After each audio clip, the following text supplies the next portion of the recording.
Hi, I'm Travis Zimmerman of Speak My Word Ministries. Today's Daily Pulse is the seventh in a series of 12 on Psalm 15, a Psalm of David.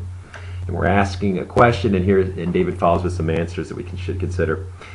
Verse 1, Lord, who may dwell in your sanctuary? Who may live on your holy hill? And verse 4a says, he who despises a vile man. And a vile man, the term vile, what does that mean? As I was praying about this, what to share, my wife and I subscribe to Netflix, and Netflix has done a great job with its business model of, just being a juggernaut on the landscape. We have a Blockbuster here in Hershey that's shutting down, and also Chambersburg, where I grew up, shutting down, Blockbuster's trying to come out of bankruptcy. So Netflix has opened up a wide range of movies for us, and more convenient than ever. I mean, they've been around for a while, but it's still it's pretty neat. A lot of my friends have ditched Netflix, but we continue hanging and watch that many movies.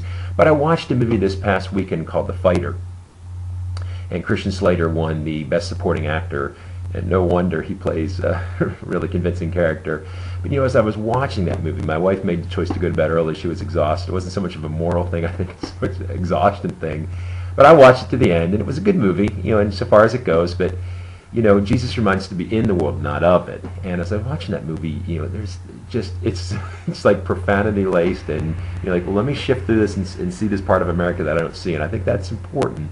But I also think about a song we learned as kids: "Be careful, little eyes, what you see; be careful, little ears, what you hear." And there's a lot of truth in that song, because when we watch those types of things and we hear types of things like that with the vile language, we start to repeat it, or it starts to go through our mind. And I'm always in this, again, trying to be this balance between trying in the world and not of it, being aware of the culture and being able to be relevant, but yet staying above the fray. And I think my wife made it better of the two choices, which is going to bed early last night. So what God is saying to us is vileness is not part of his kingdom, and he recognizes there is sin.